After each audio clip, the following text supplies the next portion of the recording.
Today's daf is daf nun beis. I'm going to start with Amrei Shlokish. We have a little piece before the Mishnah. Mishum Rabbi Yanai hamocher eder lechavero kevin shemosalo mashkuchis kona. So we're talking about the method by which we effectuate a kinyan. In this case, on an eder, and he gives over a mashkuchis to the kona, and the kona lokech is kona the eder. Hechidam, mimonafshach, the Gemara is asking. Even Mashicha, if lokech is interested in making a kinyan Mashicha, liknei b'Mashicha.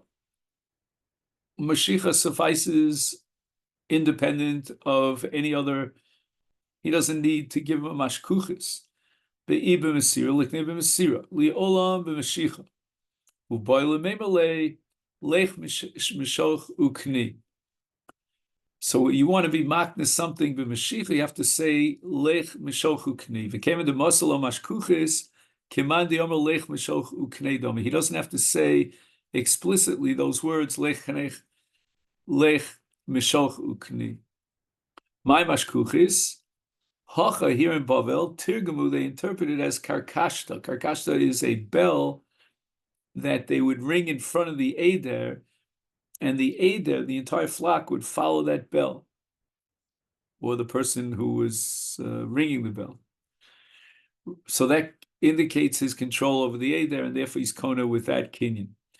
Rabbi Yaakov Omer, Iza di Azla B'Reish Adra. There is a particular goat that's very advanced, very intelligent, and she knows how to be careful not to fall into this and this mikshol and that mikshol. She goes at the head, and the flock follows that goat. Kididarish Shahu Galila, a Talmud who came from the Galil, a later of Chizda, that he stood over of Chizda, and he spoke about manhigim she'enam hagunim, and he said, Derech Moshal Kad Rogiz Raya Al Ona Ovid Lenagda Samuta. That if a roer, a shepherd, gets angry at his flock, apparently the sheep were misbehaving, then what he does is that that goat that goes at the head of the eder, he makes that goat blind. And as a result, the is going to take the flock into various miksholos, and they will fall, they'll fall into pits. And so too in the Nimshal Kodesh Baruch Hu, if he gets angry at Klal Yisrael Chas V'Shalom, then he appoints over Klal Yisrael manhigim, leaders that are not righteous, that are not mehuganim, and they're bringing about mikshol to the Jewish people. Now we start the Mishnah here on Daf Nun Beis. Kisoa Rishon. So you have a bar that belongs to two shutfim, and the Rishon put a cover over the bar when he completed his shimush over the bar. Bar Sheni, now the second one comes along, he wants to use the bar, Matzah Magula. He finds that somehow the kisui of the Rishon was removed. Maybe it was eaten up by termites, and it was broken. V'lo kiso, and the Sheni did not go ahead after he completed his shimush of the bar and covered Hasheni Chayev. He's Chayev in his bar. The Rishon is Potter because he did a proper kisu. A bar, says the Mishnah, Shebail of kiso karoi, v'nafal es socho shar o chamaru meis, Potter. What was he meant to do? He did the maximum that he could do. And once again, this is a case of hislia hakisu viskalkel. However, lo kiso karoi v'nafal es socho shar chamor. When they went over this ox or this donkey went over this very flimsy, lightweight kind of covering over the bar, and they broke the kisui, falling into the bar, umeis, and then the bar is chai. Now the Mishnah goes on with a din of what's called a shorish nivhal mirash, and falls into a bar. So nafal lefana mikol hakriya, the ox was totally overwhelmed by the noise, the loud noise of the chafira, of the digging, and as a result, it fell into the bar. The balabar is chayiv, but the kor himself is potter. Why? Because the sound of the patish, of the hammer, is only a grama. It's not a machshil, directly machshil the shor, and so too nafali achorav mikol of kriya pot. And as we discussed in the past, if the animal falls backwards, then the balabar is pot. Nafal is socho shor v'kelov, v'nishtabru. The kelim, by impacting the bar, broke. Chamor v'kelov. Let's say the chamor, together with its saddle, or a package full of clothing, and miniskara, when they got ripped up, is the balabar's chayiv. But he's only chayiv on the behema and potal kelim because we're going to have a drasha that bar is potal v'kelim.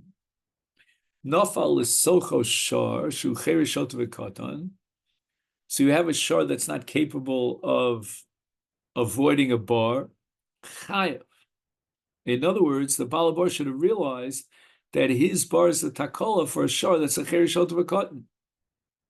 And so too, ben obas, if a katan or a ketana that's not a bendas falls into the bar, or eved v'ama that fell into a bar and they died pot.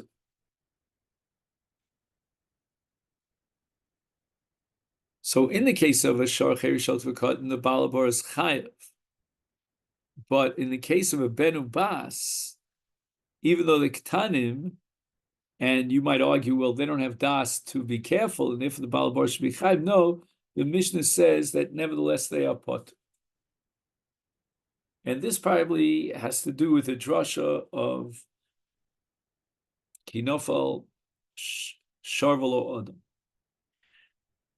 The Gemara says that in the case of the Mishnah where the first one who is a shutav covered the bar, and the second one subsequently found that the bar was megula, like let's say, for example, the covering over the bar was eaten up by termites, if the sheni negligently does not cover the bar, he will be chayv the sheni, and the rishon is pot. So Gemara asks for rishon at emas miftar, meaning what time has to pass after the rishon hands over the bar to the hands of the sheni, after which he becomes chayiv.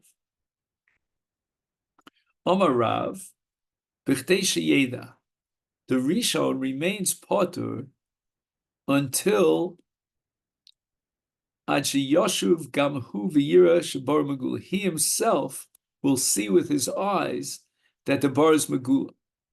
And once the rishon, like the sheni, know and recognize that the bar is megula, then the chiyuv is chal on both of them. Ushmuel Amar, no, he disagrees. We're not going to wait as long as the rishon comes to see the bar. El b'chtei yodiu, the amount of time that it would take to be modia him that his bar is megula. Rabbi Yochanan Amar, third shita. B'chtei yodiu v'yiskar polim v'yichros arozim v'chasedu. We have to give him give the rishon more of a margin of time until he becomes obligated to put a shomer there. Give him the time that he will be notified, and in that time period he'll be able to hire workers, and they will be able to cut down, strong cedar trees and make a kisi out of it and cover over the bar. Kiso karoi v'nofel l'socha sharach hamor meis pot. The Mishnah says that in the case of onus, he did the maximum that he could do, he's pot. So Gemara asks, came the kiso karoi hechi nofa. If he actually covered the bar in an adequate fashion, then how is it that a sharach hamor fell into the bar? And the Gemara says, Rabbi Yitzchak bar Chana shesliya mitocha. that inside the kisi of the bar there were termites that he couldn't have known about it. They ate up the wood of this covering, and therefore, when the animal went over this covering, this wooden covering, it was so weak that the animal broke through the covering and fell. So the Baal bar is potter in this case because he was onus, he was machasa karoi. The Gemara now vacillates about the following question. Bifnei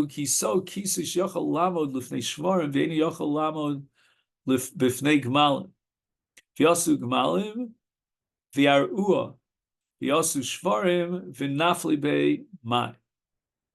So the kisui that was provided by the Baal bar was a half-baked measure. In other words, it was strong enough so that the ox would not fall in, but it wasn't strong enough for the camels not to fall in. Camels are very, very heavy. And now, Gmalim, camels indeed came. They went over the covering, Viar Uha, and they basically ruined it. They got it so weak. The Osu Shvarim, now Shvarim are going to, Nafli, they're going to fall through this kisu. So, what's the din in this case? Is the Baal bar chayav?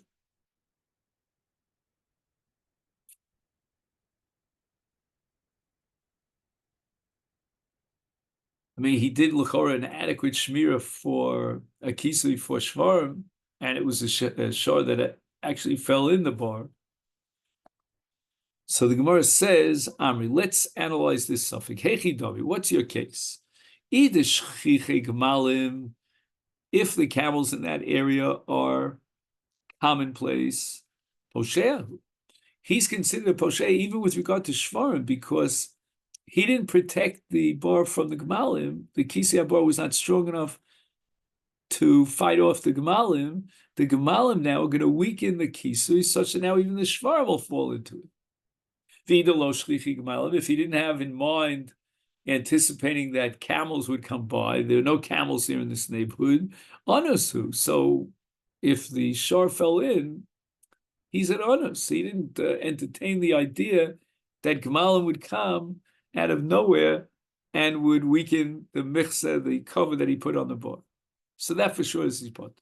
Lo tzricha, where is the suffix? The asul ifrakim, that you don't expect the camels to be there on a regular daily basis, but from time to time, Gemalim go there, they show up maybe once in a month. Is miyam really, should we say, came in the Asyon leprokim posheahudi boilelasuketaita. Since it's well known that from time to time the camels come by, that he is a poshea for not building a kisui that withstand the heavy weight of the Gemalim. He should have entertained the idea, anticipated that Einochinami, they're going to be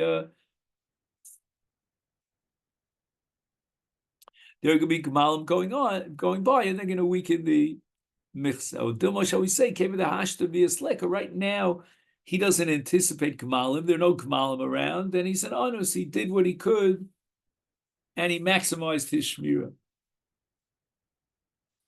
Toshma, let's answer this question. Ki so karoi v'nafal esocho shor ochamor meis patur hechi dami ilema karoi. If the word karoi in kisi karoi means lishvar v'karoi l'gmalim, it would be a perfect covering to withstand even the weight of gmalim. Is then hechi nafal. If he provided such a shmira, how could it be that the shvarim fell in?